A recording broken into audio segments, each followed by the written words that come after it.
Madame, Monsieur, bonjour et merci d'avoir pris ce rendez-vous du Forum des rédactions. Nous sommes le 8 décembre, nous sommes vendredi et merci de votre fidélité, merci de préférer cette émission. Nous avons les retours, vous suivez vraiment le Forum des rédactions. Une fois encore, merci à vous pour l'attachement que vous avez pour cette émission. Aujourd'hui, nous parlons encore, oui, on va dire politique, la coopération entre le Bénin et le Nigeria. Il est vrai que certains ont souhaité que nous abordons d'autres sujets que la politique, mais ils ne savent pas la remarque qui a été faite. Cette émission n'est pas une émission qui date d'aujourd'hui, c'est une émission qui a déjà fait 5 ans. Et nous savons, quand ce n'est pas politique, il n'y a pas d'engouement. Et donc, les téléspectateurs également que vous êtes, les internautes que vous êtes, vous voulez mieux comprendre ce qui se passe sur le plan politique. Mais également, cette émission se base sur l'actualité. Ce n'est pas des termes choisis ex nihilo et par hasard, c'est l'actualité.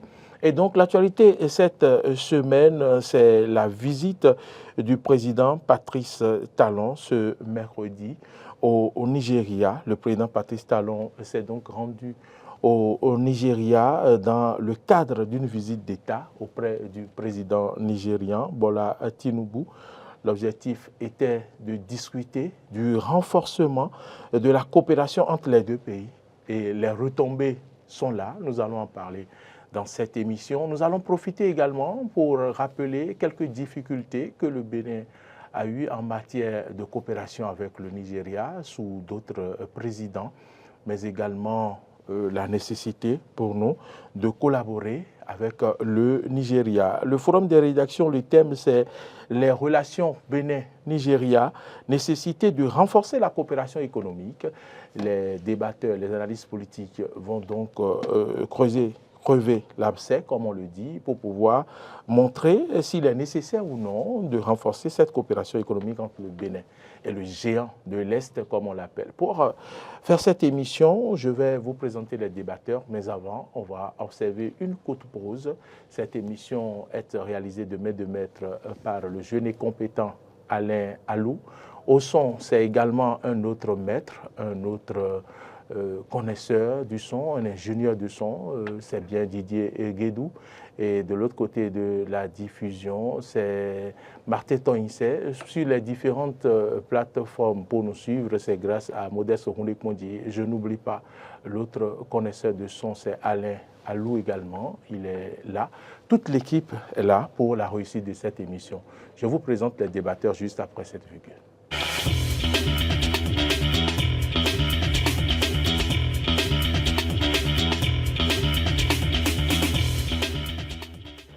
Il nous revient cette semaine, hein, oui, d'habitude toujours en voyage, puisque nous avons la chance qu'il soit présent cette période sur le territoire national. On en profite à fond pour votre plaisir. À ma gauche, Marc Goudjanou. Marc Goudjanou, bonjour. Bonjour Moïse Agua, bonjour à tous les téléspectateurs et tous les internautes. Merci d'être toujours là et de partager quand même nos analyses avec eux, quitte à eux de leur position quand même de pouvoir également donner leur avis sur les plateformes qui existent, les plateformes digitales qui existent pour la matière. Laurent, bonjour. Vous me devancez, vous me devancez. Bac. Laurent, vous l'avez entendu que s'il est à ma droite, Bac Goudjanou n'a pas voulu faire du suspense et que je fasse du suspense autour, d'accord? Laurent, bonjour. Moriawa, bonjour. Bac Goudjanou, bonjour également. Bonjour à tous les amis téléspectateurs, internautes et auditeurs de la 102.3 FM Diaspora FM. Voilà, l'équipe est constituée, l'équipe est installée et nous allons faire de place au débat dès maintenant. Alors, Laurent Roland-Tonneikes, Marc Goudjanou, le président de la République, le président du Bénin, Patrice Talon, s'est rendu au Nigeria. Déjà, on a observé que ça fait presque la 4e fois ou la 5e fois que le président se rend au Nigeria après l'installation du nouveau président Tinubu. On a connu ce qu'a été les relations entre le Bénin et le Nigeria sous sous Boiry. Est-ce que nous allons un peu rappeler, rafraîchir la mémoire aux gens qui ont oublié ces moments sombres que nous avons traversés? Il faut juste rappeler, pour être assez bref, que sous Mouhamadou Boiry, la frontière entre le Bénin et le Togo, le Nigeria a été fermée parce qu'à un moment donné, le président du Nigeria a souhaité que certains produits n'entrent plus sur son territoire, donc il y avait beaucoup de restrictions. Mais n'oubliez pas qu'au-delà de cette volonté de protéger les opérateurs économiques nigériens, il y avait des problèmes politiques, donc à un niveau donné, c'est-à-dire qu'il y avait des intérêts politiques en jeu, et donc on croyait bien fermer la frontière, peut-être pour amener peut-être un chef d'État, notamment Patrice Talon, à fléchir, lequel n'est pas facile à convaincre ou à faire fléchir également. On a pu voir dans cette situation de fermeture de frontières, le Bénin et le Nigeria, il y avait beaucoup de problèmes, beaucoup d'opérateurs économiques ont vu leurs activités au ralenti, d'autres ont dû carrément fermer leur entreprise parce que ça ne marchait plus.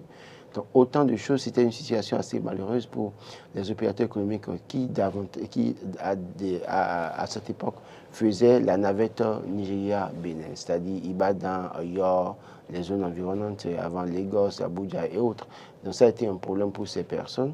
Et fort heureusement, dès l'avènement de Bola Tinubu, parce que il faut pas oublier que Mouhamadou Boiry était un général. Donc, la manière de voir les choses des généraux, ce n'est pas de la même manière qu'un homme d'affaires pouvait apprécier les mêmes situations. Et donc, dès lors que Bola est arrivé et a vu peut-être à la tête du Bénin un homme d'affaires comme lui, même si le nôtre n'est plus homme d'affaires bontin, et ces activités, comme ces entreprises continuent d'exister quand même. Donc, c'est une question d'intérêt, c'est une question de langage qu'on comprend. Parce que le même langage des affaires que Bola Tinubu peut parler, c'est que le même langage peut être compris aussi facilement par Patrice Talon. Et donc, on a pu voir que dès l'avènement de Bola Tinubu, Patrice Talon s'est déplacé personnellement pour aller voir Bola Tinubu au Nigeria. On a pu voir Bola Tinubu qui était au Bénin pour soutenir son homologue béninois lors de la fête nationale de l'indépendance, de la célébration de la fête nationale d'indépendance. Donc, on a pu voir que désormais, les deux chefs d'État travaillent en étroite collaboration. Il fallait revoir la coopération bilatérale entre les deux pays. D'ailleurs, nous parlons de coopération sud-sud. Et donc, l'un des premiers exemples, c'est que déjà, que nous puissions nous entendre avec les pays qui entourent le Bénin ferait mieux de s'entendre avec le Nigeria, le Niger, le Togo, pourquoi pas le Burkina Faso également. Donc, c'est un début qui rassure. Parce que ça va permettre, ça va faire participer à la relance des activités du côté des frontières que nous partageons avec le Nigeria, parce que quand vous prenez les frontières avec le Nigeria, ça commence à se craquer. Ça fait le long, la bordure là, en passant par, comment vous appelez, Adjara, et Kétou, Ilara et consorts, ça descend vers le nord, Parakou, ça vers Parakou et autres. Et vous continuez vers, comment vous appelez, Ségbana et autres. Donc, c'est toute une ligne, toute une grande frontière, en tout cas, toute une ligne, une grande distance sur laquelle nous partageons plusieurs frontières avec le Nigeria. Et on ne peut pas être à côté d'un pays qui a plus de 300 millions d'habitants aujourd'hui et ne pas profiter alors que nous sommes un pays de pratiquement 12 millions d'habitants, autour de 13 millions d'habitants. Et le marché du Nigeria est un grand marché. Donc, il fallait revoir le discours, il fallait aller à la table de discussion. Il faut faire le premier pas. On a pu voir que c'est notre président qui a fait le premier pas, qui est allé voir le président nigérien. On a pu voir qu'il y avait une volonté de relancer les activités entre les deux pays. Et ça ne peut qu'être salutaire, ça ne peut qu'être apprécié parce que ça aide énormément les opérateurs économiques, comme je l'ai dit. Vous n'avez pas idée du nombre de déclarants en douane qui ont dû fermer à un moment donné. Vous n'avez pas idée du nombre de parcs de vente de véhicules d'occasion qui, à un moment donné, ont dû tout abandonner. Il y a un parc assez reconnu quand vous quittez le pont péage en direction vers Porto-Novo. Il y a un parc de vente de véhicules d'occasion qu'on appelle Al-Wujud, par exemple. Quand vous passiez par là, par le passé, vous avez des véhicules de haut de gamme. Et les Nigériens venaient là régulièrement. Mais depuis un moment, aucun véhicule là. Ils ont fermé. Et beaucoup de parcs comme ça ont fermé parce alors que nous avions un marché très important du côté Nigeria. Donc, en dehors de ça, il y a les produits vivriers. Beaucoup de personnes qui, à un moment donné, c'est vrai, Boiry voulait protéger les producteurs locaux de riz et avait interdit l'importation de riz.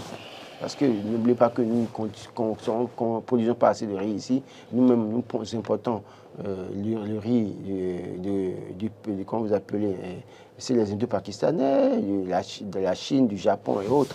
Et donc, à un moment donné, ces produits importés, une grande quantité était envoyée sur le marché nigérien. N'oubliez pas aussi que les produits congelés, la viande et autres, beaucoup étaient importés, étaient envoyés vers le Nigeria. Et ça a créé même des problèmes avec des opérateurs économiques. Et donc, aujourd'hui, quand on ouvre ça, c'est que ça relance plusieurs acteurs aux opérateurs économiques. Ça relance beaucoup d'acteurs économiques. On va arriver tout à l'heure aux avantages. Qui vont souffler enfin.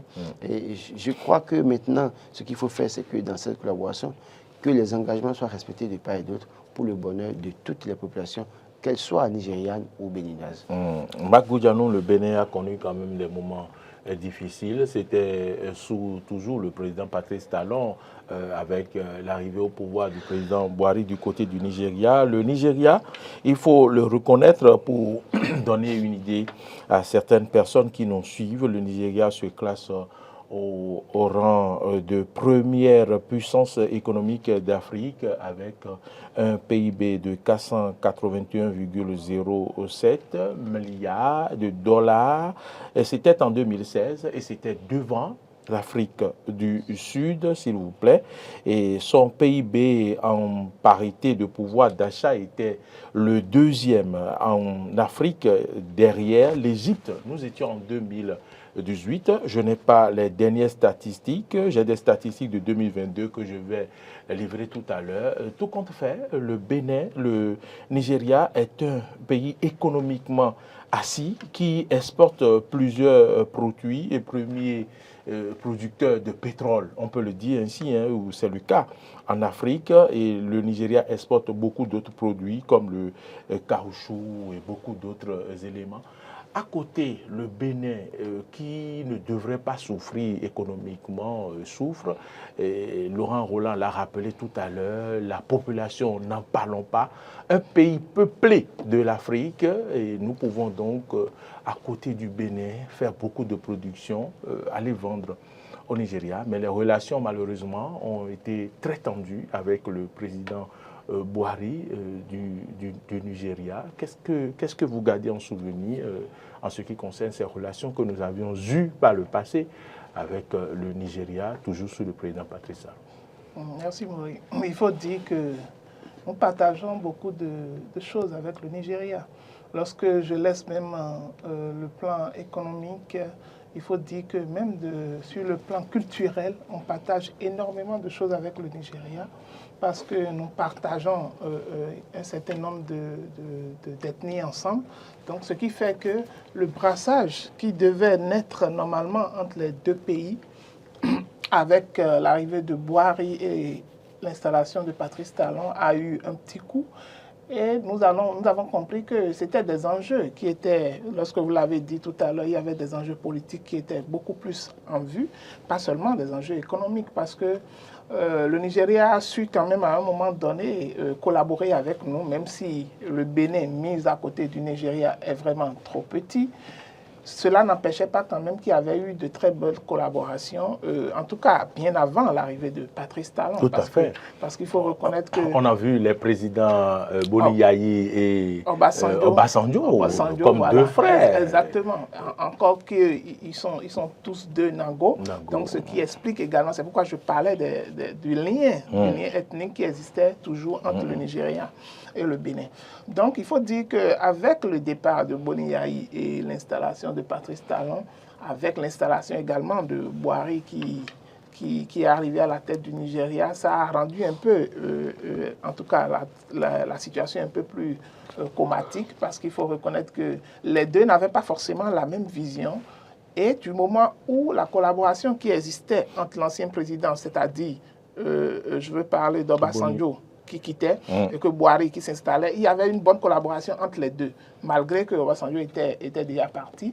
Mais de l'autre côté, chez nous au Bénin, c'est-à-dire qu'il n'y avait pas une très bonne collaboration entre l'ancien président Boni Yayi et Patrice Talon. Est-ce que ce n'était pas du fait de notre diplomatie avec à sa tête l'ancien ministre des Affaires étrangères, je ne veux pas nommer Aurélien Agbenouchi. Non, non, pas forcément à cause de la diplomatie, parce que tout à l'heure, c'est pourquoi je soulignais que tout à l'heure, il y avait ce brassage ethnique qui existait. Donc, ce qui fait un rapprochement entre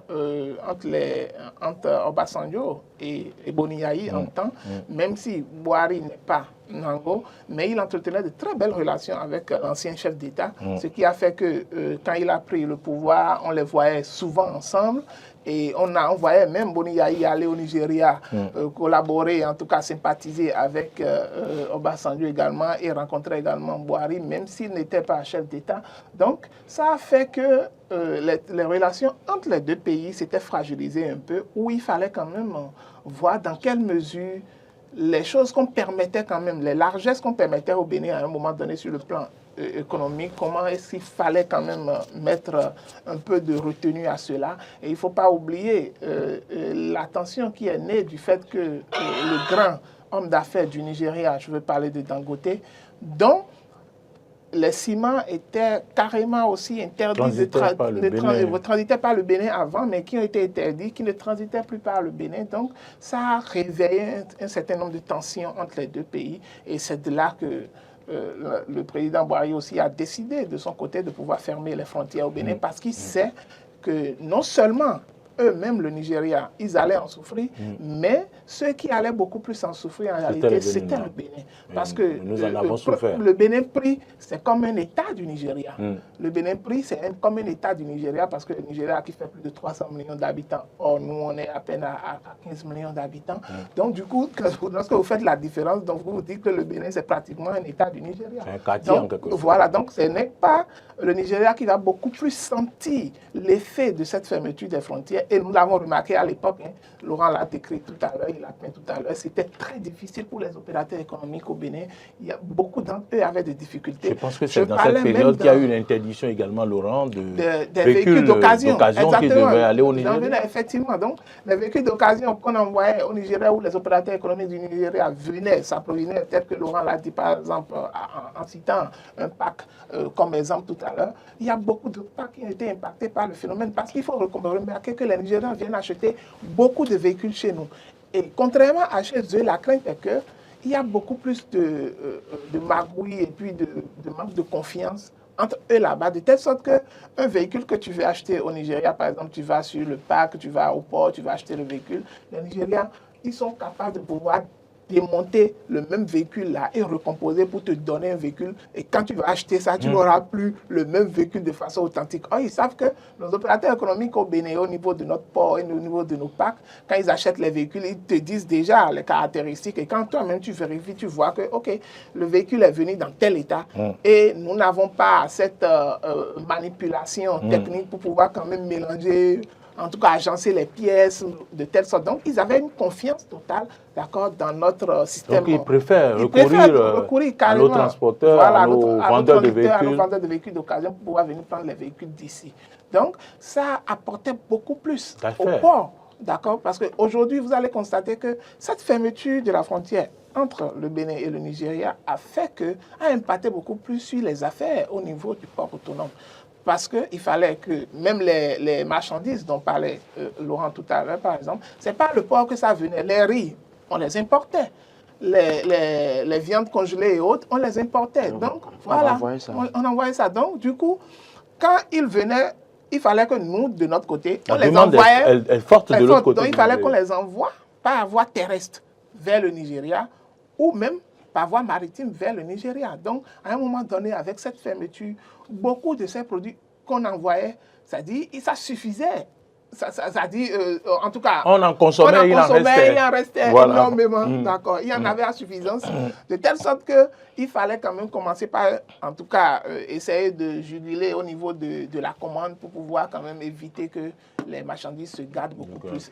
Donc, il y avait eu énormément de difficultés. Et je crois que cela est dû beaucoup plus dès que Patrice Talon est venu tout de suite au pouvoir, peut-être qu'il n'avait pas déjà assez d'armes ou assez d'hommes politiques et de diplomates autour de lui pour pouvoir mieux le conseiller par rapport au Nigeria, par exemple. Parce que s'il avait déjà eu quelques conseils, il aurait déjà, peut-être en amont, déjà faire ce qu'il est en train de faire aujourd'hui par rapport au Nigeria. Je ne recoupe pas, puisque vous évoquez les hommes d'affaires qui l'ont entouré. Il me semble que dès que le président est venu au pouvoir, son premier voyage, c'était en France, non? Ça aurait pu être vers le Nigeria.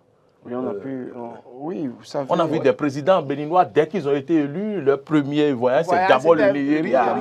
Est-ce que ce n'est pas des éléments qui sont rentrés en ligne de compte pour fâcher peut-être? Non, non, pas pour fâcher. Tu sais, on partageait beaucoup de choses avec le Nigeria. Je dis, c'est comme, par exemple, lorsqu'on donne l'exemple du Togo, tout près, par exemple.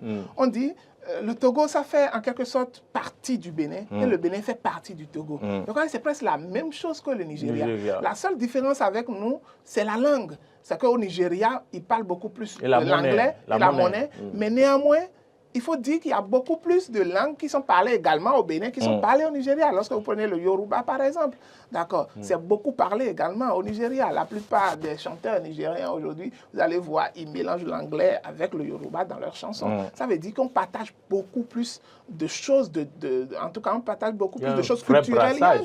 Comme l'a souligné Bola Tinubu lors de la visite du président de la République. Il trouve que nous avons de nombreux points communs. Exactement. Partagés par le Nigeria. De la fête de l'indépendance. Vous avez vu lors de la fête de l'indépendance comment ça a été célébré.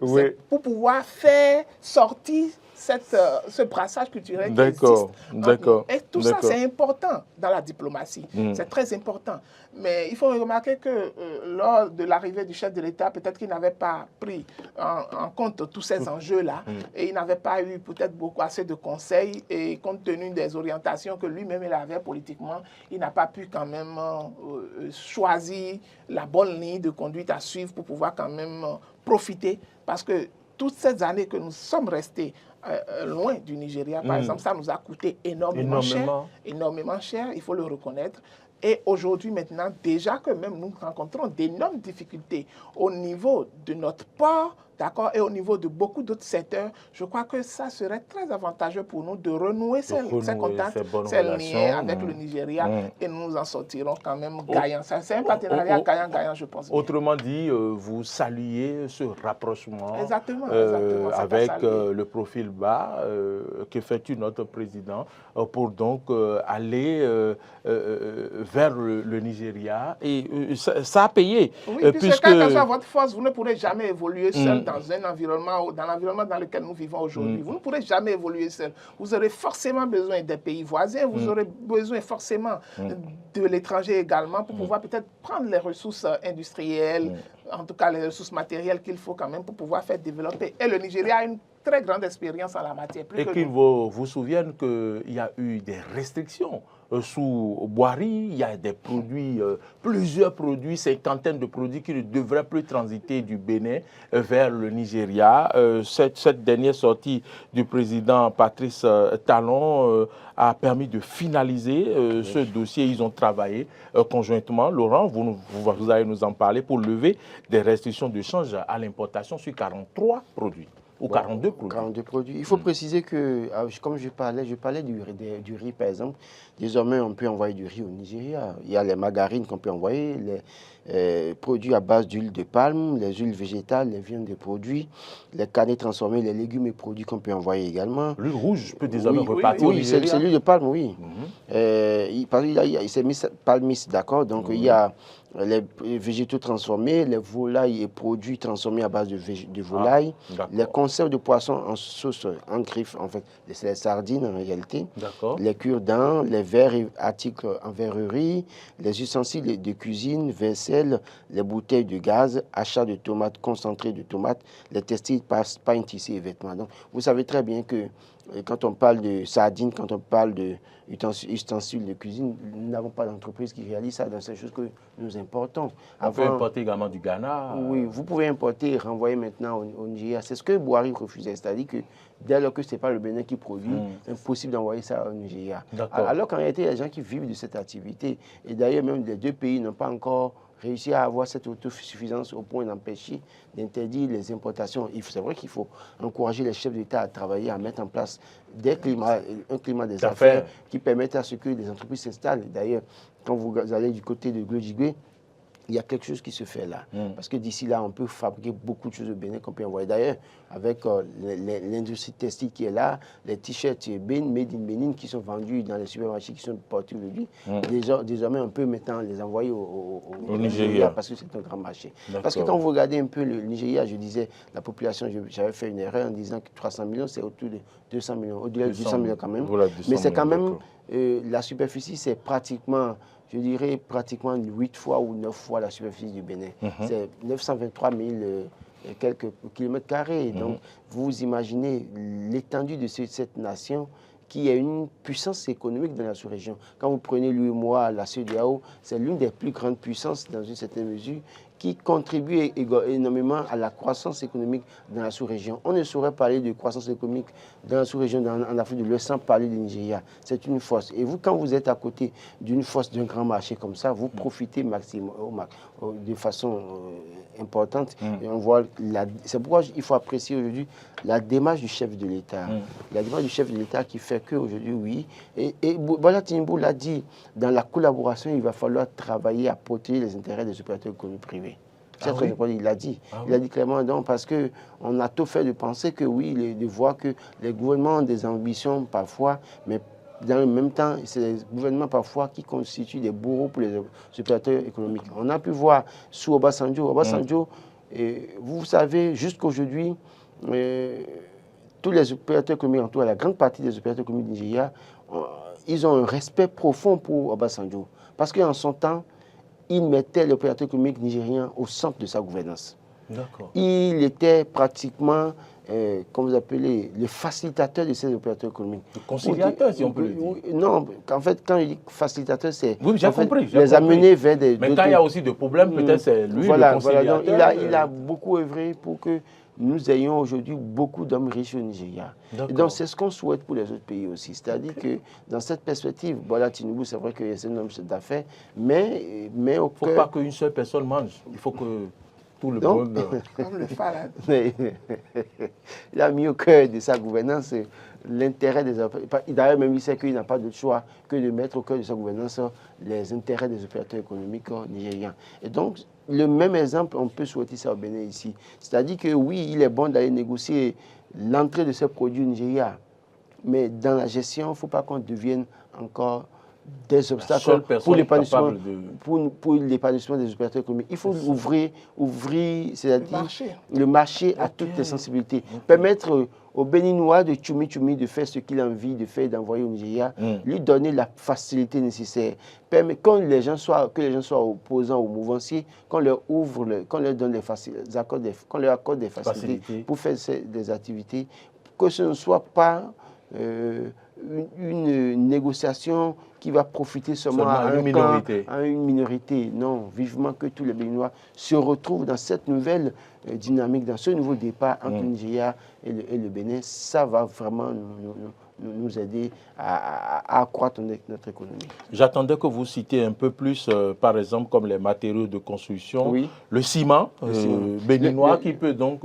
désormais aller de l'autre côté. Mais le retour sera aussi possible. Surtout que, est-ce que le Nigeria vraiment a besoin de notre ciment? C'est vrai que quand vous regardez la frontière, le long de la frontière, oui, c'est facile. À Onigbolo, on peut prendre le ciment de Onigbolo pour facilement vendre ça à 2 km, 3 km de la frontière du Nigeria. Sinon, qu'en réalité, comment vous appelez, Aliko Dangote qui fait le ciment, au point d'en exporter vers le Ghana, ça veut dire qu'il y a une demande. Et donc, c'est vrai qu'en acceptant que le ciment du Togo, du Bénin aille au Nigeria, ça crée la concurrence. Et donc, si le ciment du Togo, du Bénin va au Nigeria, ça crée la concurrence. Si le ciment du Nigeria est désormais vendu au Bénin, ça crée la concurrence. Et dans la concurrence, les gens offrent la qualité et en fait, il y a le meilleur rapport qualité-prix. Vous imaginez, vous comprenez? Dès lors que les gens savent qu'ils ont seulement, ils sont les seuls à avoir le monopole, ils se permettent tout. Donc, ce ciment de Dangote qui coûterait moins cher, selon certaines certaines informations sur le marché va amener les entreprises, les cimenteries qui existent à être obligées de revoir le prix et de revoir aussi la qualité. Donc, je crois que des deux côtés, on veut créer une sorte de concurrence plutôt que de continuer à faire en sorte que des gens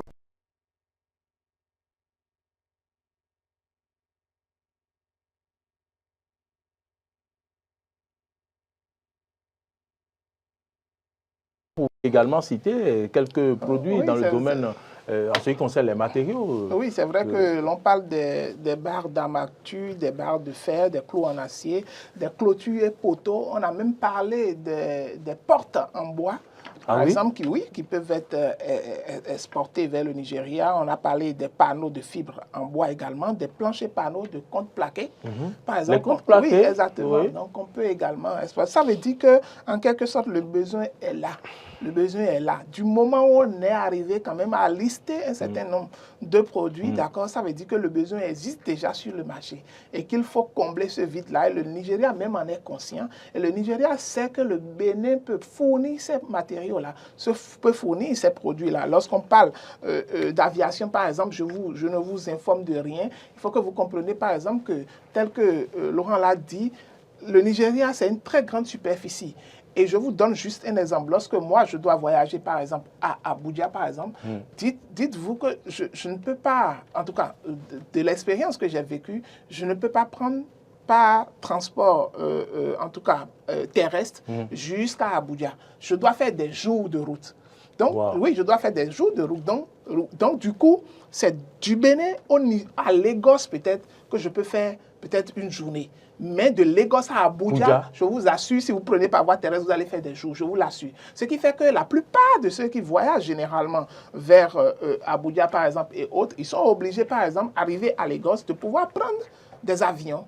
Il y a des vols réguliers, de Lagos à Abuja, des vols réguliers qui permettent quand même de desservir pas seulement Abuja, mais d'autres grandes villes du Nigeria. Ce qui fait que pour les opérateurs économiques, par exemple, lorsqu'ils vont commencer par négocier des marchés, lorsqu'ils vont commencer par s'asseoir au Nigeria, par exemple, je vous assure que ce serait très facile pour eux, par exemple, de pouvoir prendre des vols de Cotonou pour pouvoir aller facilement au Nigeria. Ce qui fait que finalement, je crois qu'avec le temps, il va falloir faire naître carrément une compagnie ou bien des compagnies aériennes quand même qui vont pouvoir permettre entre les deux pays pour pouvoir desservir les deux pays. Puisque les hommes d'affaires, vous savez, ils n'auront pas beaucoup de temps. Donc du coup, ils ne pourront pas prendre leur voiture, faire 4 jours de route avec tous les risques qui existent. Il ne faut pas reconnaître également que le Nigeria a un gros problème. Il faut reconnaître que le Nigeria a un gros problème d'insécurité. Ah oui. Oui, le Nigeria a un gros problème d'insécurité. Ça fait partie en réalité des défis de tous les chefs d'État qui viennent au pouvoir au Nigeria. N'oubliez pas les sectes qui existent là-bas. N'oubliez pas également qu'au Nigeria, par exemple, il y a des groupes armés, d'accord ? Parmi ceux qui font la contrebande de l'essence également, ce sont des groupes armés qui sont spécialisés dans le vol plutôt des produits pétroliers. Donc, du coup, il y a un gros problème d'insécurité qui se pose au Nigeria, de telle sorte que vous ne pourrez pas prendre le risque, en tant qu'homme d'affaires, par exemple, de voyager par voie terrestre pour pouvoir aller vers le Nigeria. Donc, du coup, il faut l'installation, par exemple, de ce canal-là aérien pour pouvoir faciliter à ces hommes d'affaires-là de pouvoir. Et Laurent a souligné un point qui est très important et sur lequel je voudrais revenir. Lorsque vous prenez le monde commercial, par exemple, le monde des affaires, il faudrait que tous ces produits que le Nigeria nous permet aujourd'hui, par exemple, de pouvoir exporter vers eux, par exemple, il faut qu'on permette à tout le monde d'avoir accès à ce marché-là. Il ne faudrait pas que l'on décide, par exemple, de créer plusieurs entreprises au nom de ses femmes, de ses copines, au nom de ses frères, uniquement seulement pour faire bénéficier à ceux-là, à ce cercle restreint-là, des opportunités dont nous pouvons bénéficier par rapport au Nigeria aujourd'hui. Il faut qu'on ouvre le marché à tout le monde. On sait qu'il y a beaucoup d'artisans au Bénin. Il y a beaucoup d'artisans qui font énormément d'efforts, mais qui sont limités. Il faudrait également que le marché soit libre, en fait. Que le marché soit libre. Il faut qu'on facilite également l'accès au financement par exemple, à ces entreprises-là, parce qu'ils n'étaient pas habitués à faire une si grande production, il faut qu'on leur facilite également l'accès au financement pour qu'ils puissent quand même étendre leur chiffre d'affaires pour pouvoir quand même desservir le Nigeria qui est là. Donc, il y a énormément de défis qui sont liés, d'accord, à ce phénomène-là, à ce grand avantage que nous pourrons tirer aujourd'hui du Nigeria.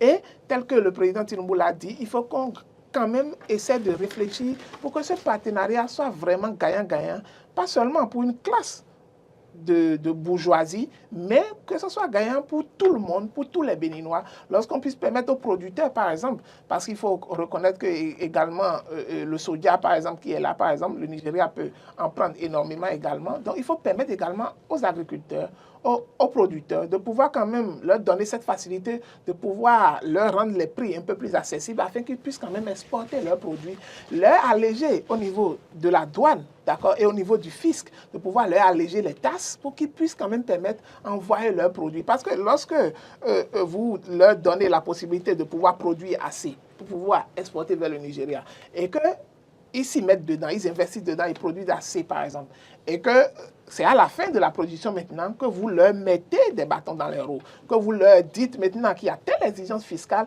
Or, vous savez que la personne a déjà dépensé assez dans la production, d'accord, et il ne peut pas se permettre ce luxe-là. Ça veut dire que vous allez tuer les producteurs. Donc, du coup, il faut réfléchir à tout cet état de choses pour pouvoir permettre à tout le monde de pouvoir, en tout cas, gagner beaucoup plus dans ce partenariat qui vient de naître et que ce partenariat également, que ça dure, que ça soit à long terme. Parce qu'il faut reconnaître que les deux hommes sont des hommes d'affaires. Le président Tinubu est un homme d'affaires. Le président Patrice Talon, bien avant l'accession au pouvoir, est un homme d'affaires. Ça veut dire qu'ils connaissent les rouages dans le monde des affaires. Il ne faudrait pas qu'à la longue, que l'un d'entre eux qu'on commence par vouloir tirer profit et que je dis, si je le dis, c'est que j'épargne un peu le Nigeria parce que le Nigeria a compris et la plupart des chefs d'État nigériens ont compris qu'il faut collaborer avec les hommes d'affaires qui existent dans le pays et que ce sont eux les vrais pourvoyeurs d'emploi. Ce sont eux qui augmentent en réalité la valeur du PIB dans le pays. Ce sont les opérateurs économiques. Alors que les chefs d'État nigériens ont compris avec le temps qu'on ne peut pas composer dans un pays pour son développement sans les hommes d'affaires, sans les opérateurs économiques. C'est impossible. Combien d'emplois l'État pourra donner sans les opérateurs économiques? L'État sera limité puisque la plupart des ressources de l'État, lorsque vous prenez un pays comme le nôtre maintenant, nos ressources sont des ressources fiscales. Alors, lorsque nous avons des ressources fiscales, combien de fois nous allons pouvoir, à part nos charges que nous allons gérer, pouvoir injecter dedans? Donc, ce sont les opérateurs économiques qui peuvent quand même nous satisfaire à ce point-là. Et il faut laisser les opérateurs économiques rentrer dans le milieu. Il faut qu'il y ait un partenariat franc entre le chef de l'État, Patrice Talon, et les opérateurs économiques. Il faut que naisse une confiance mutuelle entre les deux pour pouvoir faire prospérer ce partenariat-là. Si cette confiance ne vient pas, on aurait beau en tout cas donner les éloges liés à ce partenariat, mais nous allons constater qu'à la longue, ça n'aurait pas un satisfait parce qu'il y aurait des bourreaux d'étranglement au niveau de notre fisc, au niveau du pouvoir d'État, qui ne vont pas vouloir trop faciliter les choses aux opérateurs économiques. Et c'est là où le danger nous attend, puisque le Nigeria aujourd'hui est prêt et est ouvert à nous accueillir dans son marché. Est-ce que nous-mêmes, nous sommes vraiment prêts à jouer le jeu franc pour pouvoir permettre aux opérateurs économiques de pouvoir quand même étendre le marché un peu plus loin pour que tout le monde... Une chose est sûre, lorsque le niveau va évoluer, ça va se ressentir sur le PIB du Bénin. Ça va se ressentir dans le panier de la ménagère. Donc, du coup, c'est un partenariat très gagnant-gagnant. Et aujourd'hui, notre maman qui est en train de produire son huile de palme dans le village de Kové, quelque part, par exemple, elle sait qu'aujourd'hui, maintenant, elle pourra quand même envoyer son produit vers le Nigeria. Okay. Et ça va lui permettre de produire plus. Ses enfants vont beaucoup plus aller à l'école. Elle va pouvoir payer les universités pour ses enfants qui vont pouvoir quand même devenir eux-mêmes, pourquoi pas, des entrepreneurs d'huile de palme. Magou Dianou, Laurent Roland-Tonnikès, autrement dit, on constate qu'une nouvelle ère, grâce à cette coopération démarchée par le président de la République, la diplomatie béninoise s'ouvre pour les hommes d'affaires. Est-ce que ce n'est pas maintenant même que l'on peut trouver le fondement du fait que le soja produit doit transiter par le port? Parce que là, il y a un marché qui est ouvert du côté du Nigeria. Je n'ai pas vu le soja dans la liste, mais je pense quand même. Je crois que cette affaire soja, on ne va pas mêler à ce sujet parce qu'on risque de vous choquer une fois encore. Vous ne voulez pas qu'on parce que nous partageons une grande frontière, de grandes frontières avec le Nigeria. On pourrait laisser les gens vendre le soja par les frontières terrestres là-bas. Si c'est ça qui va si vous voulez gâter venir les sur ce choses, débat, donc, ça va gâter les choses. c'est ça qui va gâter. Et je ne vais pas en parler pour choquer. Je pensais comme le Nigeria a un port, parce que je me rappelle bien que je vous avais posé une question par rapport au Niger. Non, attendez, je me rappelle bien que je vous avais posé une question par rapport au Niger, comment le soja va transiter vers le Niger. Vous avez dit qu'il faut amener ça au port, ressortir ça du côté du Togo, mais si le Nigeria nous offre une plateforme de coopération économique et d'affaires... Il n'a fait que répéter ce que... Voilà, non, j'ai fait que répéter. Vous connaissez OOD, non? Oui. Au niveau de la frontière de OOD ou bien du côté de la frontière de Ilara, quelqu'un veut le soja là. Donc vous voulez dire qu'il faut prendre par voie maritime, aller décharger à Lagos et maintenant aller chercher ça là-bas pour amener à Ilara ou bien OOD. Ça ne tient pas. Je ne veux pas aller sur le terrain. D'accord. Donc passons à autre chose. Sinon ils vont encore se fâcher. On va alors laisser. Voilà. Je préfère on va parler d'autres produits, c'est mieux. Moi, ce que je dis, ce que je veux dire, ce partenariat, il faut vraiment travailler à ce que ce partenariat réussisse. Vous savez, moi, par le passé, j'ai travaillé avec une entreprise qui faisait... Faut-il encourager le renforcement de la coopération? Non, il faut encourager, c'est très important. C'est de ça que je parle. Il faut renforcer ça et faire en sorte que le climat soit véritablement créé pour faciliter. Je disais que... Climat de confiance. Oui, par le passé, j'ai travaillé avec une entreprise qui produit des jus d'ananas. Et j'avais trouvé pour cette entreprise des clients du Nigeria qui voulaient prendre des jus d'ananas en grande quantité et envoyer au Nigeria. Mais il y avait un problème. Il fallait avoir la certification NAFDAC du Nigeria. Dès lors que vous n'avez pas poussé pour Pourquoi NAFDAC? C'est une certification. C'est un peu comme le ISO. C'est un peu comme la Dana chez nous. D'accord. Dès lors que c'est pas certifié ça, comme ça, c'est que c'est pas facile. Vous pouvez vendre ça au niveau de la frontière, mais ça ne peut pas aller au-delà. D'accord. Vous voyez un peu donc. Du coup, il fallait ça. Donc, pour plusieurs entreprises, le problème se posera. Il faut que le gouvernement crée les conditions pour faciliter l'obtention de cette certification aux entreprises locales qui vont produire. Parce qu'il y a des produits qui seront importés pour le Bénin qui vont être envoyés vers le Nigeria, mais il y a d'autres produits qui seront purement simplement faits ici. Et pour ces produits, que le gouvernement crée les conditions de facilitation pour que la certification NAFDAC soit attribuée à ces entreprises. Et comme je l'ai dit, je crois que faisons en sorte que ce ne soit pas encore un marché de dupes où en réalité on va négocier, tout le monde est en joie. Marc Goudianou peut-être décide demain d'entreprendre et désormais d'aller vendre son huile de palme issue de sa ferme au Nigeria, et c'est à la frontière qu'on lui fait savoir qu'en réalité il doit passer par telle structure d'abord, ou bien qu'il n'a pas l'autorisation d'aller vendre parce que son entreprise ne lui permet pas. Il vaut mieux qu'il revende encore. Parce que c'est le piège qui va nous guetter. Vous allez produire, on vous obligera à vendre à des entreprises ici moins cher, qui vont vendre, qui vont centraliser à les vendre. En réalité, ça ne se passe pas comme ça. Laissez tout le monde profiter de la situation. Si j'ai mon produit, que c'est de qualité, et que je viens vers vous, que le gouvernement aide les gens à avoir la certification et à les vendre librement. On peut fixer les taxes au niveau de la sortie, au niveau des douanes, pour que les gens payent les taxes. Mais ne pas dire qu'après que c'est des entreprises qui sont créées pour centraliser et que vous n'avez pas la possibilité vous-même, personnellement, de vous lever pour aller vendre vos produits Nigeria. C'est ça qui va être le problème. Et c'est ça qui va tuer cette bonne volonté que nous notons de la part du gouvernement, des deux gouvernements, et que nous saluons d'ailleurs. En tout cas, si ça commence, en tout cas, moi, je n'aurai pas de gêne à revenir encore là-dessus pour dénoncer. Je n'aurai pas ma langue dans ma poche. Je pense sincèrement que nous avons intérêt à faire en sorte que les gens se sentent heureux dans ce qu'ils veulent faire, que les gens soient libres. La libre circulation des personnes et des biens permet à ce que le paysan qui produit son soja à Perret, s'il veut aller vendre, même si ce n'est pas le port qui veut aller vendre là, laissez-le aller vendre par le port pour qu'il trouve vendre, négocier avec son client. C'est vrai que là-bas, d'autres débats, on peut revenir là-dessus, mais permettre aux gens de vendre. Si la tomate, le vieux de Pomancé qui a fait sa tomate-là, quand il va remplir les camions de tomates, là, laissez-le sortir pour aller vendre sa tomate au Nigeria sans difficulté. À la douane, il paye les taxes il paye les taxes au niveau de la douane béninoise, il paye il fait les formalités au niveau de la douane nigériane, il va vendre son produit, il revient chez lui. Qu'on ne nous dise pas que c'est des sociétés qui sont créées pour centraliser les ventes et les achats. En ce moment, je crois que les Béninois ne vont pas leur faire de cadeaux.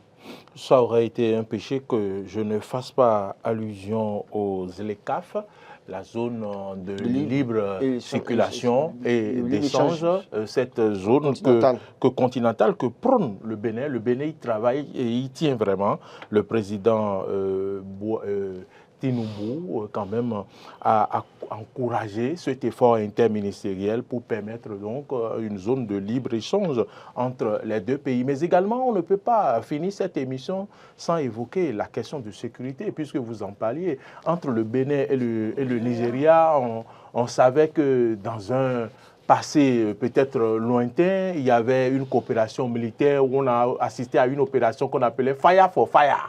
C'est bien ça, hein, Laurent Roland-Toniquet, une opération Fire for Fire.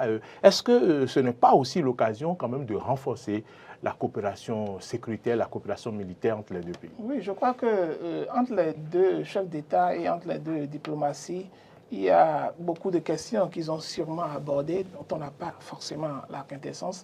Mais il faut remarquer que ce qu'on sait actuellement déjà, c'est sur le plan économique, sur le plan commercial. Je crois que c'est un grand avantage, c'est un bon début d'abord. Et je crois que le chef d'État du Nigeria, le président ne peut pas Tinubu, économiquement être fort si la sécurité, n'accompagne. C'est pourquoi je vais ajouter que forcément que le chef d'État nigérien Tinubu a pris la mesure des choses et sait qu'il faudra quand même renforcer la ligne commerciale. L'axe commercial, il faut pouvoir sécuriser l'axe commercial pour pouvoir permettre quand même aux producteurs de pouvoir amener leurs produits facilement vers le Nigeria et pouvoir permettre également au Nigeria d'amener leurs produits vers le Bénin. Et je crois que ce partenariat ne doit pas s'arrêter seulement au niveau du Nigeria. Il faut que le chef de l'État et que la diplomatie béninoise réfléchissent à élargir cela vers le Togo, par exemple, qui aujourd'hui également est un grand marché, par exemple, que nous pouvons en tout cas couvrir également, parce qu'il faut remarquer qu'en ce moment où nous rencontrons d'énormes difficultés au niveau de nos différents ports aujourd'hui, il faut remarquer que le Togo n'a pas ce problème-là. Et il faut aller peut-être même... Mais à ces problèmes, le Togo aussi a ses problèmes, c'est égalité. Oui, donc il faut, si par mesure, s'il le faut, aller également. Parce qu'aujourd'hui, on a compris que entre le Bénin et le Togo aujourd'hui, les partenariats d'antan qui existaient ne le sont plus. Et il faut renforcer ces partenariats-là. Lorsqu'il le faut pour le bien de tous les Béninois. Pas seulement un sursaut d'orgueil en tant que chef d'État, mais forcément laisser... Il faut penser, il faut viser l'intérêt de toute la nation et faire des concessions à des moments donnés pour pouvoir permettre quand même que les choses se déroulent dans les règles de l'art. Comme il l'a fait aujourd'hui avec le président Tinubu aujourd'hui, où tous les Béninois vont s'en sortir gagnants. Il faut également penser à d'autres partenariats, briser ces barrières qui existent entre d'autres pays parce qu'on ne peut jamais atteindre la croissance économique dont on rêve aussi tant sans ne pas avoir des accords du genre avec d'autres pays. Pas seulement on rêve d'une croissance à 2 chiffres. Voilà. À 2 chiffres. Donc, ce qui fait qu'on doit s'ouvrir à d'autres pays forcément pour pouvoir quand même avoir beaucoup plus d'avantages économiquement parlant. Donc, nous en avons beaucoup agrandi et même s'il faut faire naître les partenariats militaires dont vous avez parlé tout à l'heure, par exemple, c'est aussi nécessaire parce qu'ils ont une grande expérience en la matière, plus que nous. Ils sont plus aguerris que nous. Donc, on a beaucoup toujours à apprendre d'eux et ça ne nous coûtera rien d'aller chercher des experts peut-être d'ailleurs qui vont nous coûter en euros des milliards, alors que nous avons également de la qualité à côté également que nous pouvons nous en servir, ça ne nous coûte rien, et que l'on laisse la politique aux politiciens et qu'on s'attache beaucoup plus au volet économique pour pouvoir aller de l'avant. Oui, Laurent. Je crois que cette coopération, nouvelle coopération, va beaucoup aider nos producteurs locaux, parce que quand vous voyez les produits cités, par exemple, il y a la tomate. C'est mis achat de tomates. N'oubliez pas que Dangote a une grande entreprise de transformation de tomates. Et quand ils ont fermé les frontières, le Bénin en avait souffert. Hein. Voilà, les donc tomates, on a vu des tomates. Il y a une grande entreprise de transformation de tomates. Du coup, qu'est-ce qu'il faut? Ils ont besoin de matières premières. Et je crains que, ce que je souhaite, c'est que nous puissions accompagner les producteurs locaux à produire davantage de la tomate, comme c'est fait au Burkina Faso. Parce que moi, j'ai toujours trouvé choquant que nous importions, nous autres, de la tomate du Burkina Faso, alors que nous avons des terres arables en superficie, en quantité. Mais malheureusement, il n'y a pas d'accompagnement pour les producteurs. Donc, il faut déjà à ce niveau encourager ceux qui produisent de la tomate, mais aussi que cette gestion de la filière tomate ne ressemble pas à la gestion d'une filière de soja. D'accord. D'accord, très bien. On va commencer par donc tirer les conclusions, puisque nous sommes presque au terme du temps qui nous est imparti. Aujourd'hui, on peut donc, Magoudianou, se frotter les mains par rapport à cette démarche diplomatique que certains attribuent au nouveau ministre des Affaires étrangères. Bon, il faut dire que, bon, il faut remercier quand même ce partenariat qui vient de naître, qui vient d'être renforcé entre le Bénin et le Nigeria. C'est un travail de longue haleine, pas seulement le mérite pas seulement du ministre, de l'actuel ministre, mais de tous ceux qui étaient restés là et tous ceux qui travaillent au niveau de la diplomatie béninoise pour pouvoir quand même renforcer les partenariats entre le Bénin et les pays, en tout cas les pays voisins et d'autres pays quand même. Parce qu'aujourd'hui, on sait qu'avec ce partenariat, le Bénin va s'en sortir beaucoup gagnant parce que le Nigeria peut absorber tout ce que l'on peut produire d'ici au Bénin. Le Nigeria peut tout absorber jusqu'à en manquer même.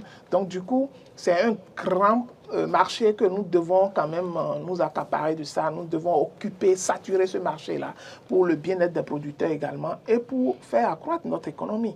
Et aujourd'hui, il faut reconnaître pour conclure que nous avons besoin des opérateurs économiques qui doivent avoir quand même les mains libres de pouvoir quand même exporter leurs produits.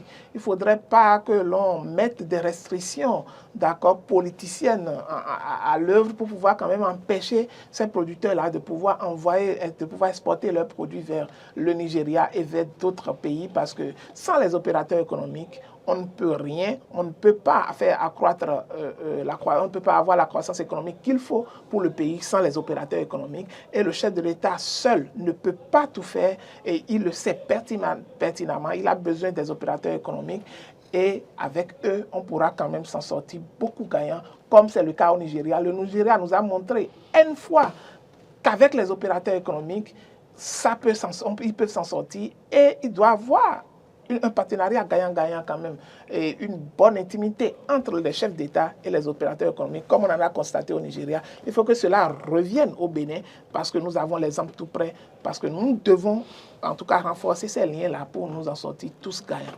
Laurent Roland Anthony, quelle nécessité de renforcer cette coopération? Vous l'avez dit. C'est très important de renforcer cette coopération. Entre le Nigeria et le Bénin, c'est très important de donner encore le sourire aux opérateurs économiques, à ces personnes-là qui sont dans le transport, qui sont dans la déclaration en douane. C'est énorme parce que ça va apporter un plus à l'économie béninoise. Mais ce que je veux dire, il ne faut pas que ce nouveau renforcement de coopération bilatérale entre le Bénin et le Nigeria, il ne faudrait pas que ça fasse le bonheur de deux hommes d'affaires devenus chefs d'État, que ça profite véritablement aux opérateurs économiques des deux pays. C'est très important. Voilà, nous sommes au terme de cette émission. Mes débatteurs, mes analystes politiques ont salué cette démarche du gouvernement béninois et de son président, avec à sa tête son président, Patrice Talon, qui a donc rouvert l'axe Bénin-Nigeria pour une bonne coopération. Mais ce qui importe, selon eux, c'est de tenir compte de tout le monde, d'impliquer tous les hommes d'affaires, que cette nouvelle coopération qui démarre ne profite pas seulement à une minorité d'hommes d'affaires, que tous ceux qui veulent exploiter ce axe, le Bénin-Nigeria, puissent en profiter. C'est ce que nous pouvons retenir et que l'on pense à la postérité également pour que nous ne retombions pas dans les situations que nous avons vécues avec le président Boiry. Merci d'être venu. Marc Goudianou, vous êtes journaliste, analyste politique. Merci une fois encore. Merci. Laurent Roland Tonneikes, oui, semaine chargée. Oui, on va vous laisser vous reposer ce week-end. Merci également pour votre disponibilité de tous les instants. Vous êtes journaliste, vous êtes analyste politique. Merci Moria Guamberi. Merci à tous ceux qui nous ont suivis. Marcel Yedo, jeune et compétent, était à la réalisation de cette émission. Alain Allou au son, et bien sûr Didier Guédou également, le métronome, le maestro du son, je peux le dire. Et de l'autre côté, Martin Toïnset, il est à la diffusion de cette émission. Modeste Roundek-Mondi, c'est le community manager, c'est lui qui fait tout en ce qui concerne nos différentes plateformes, YouTube, Facebook, Twitter, notre site internet www.benin-eden.tv. Vous pouvez nous suivre en téléchargeant notre application, c'est Eden TV Diaspora FM dans Play Store ou App Store, mais vous pouvez également nous suivre sur la TNT, il faut le dire, numéro 10, comme meneur de jeu. Bonne suite de nos programmes, bon week-end à toutes et à tous et à bientôt.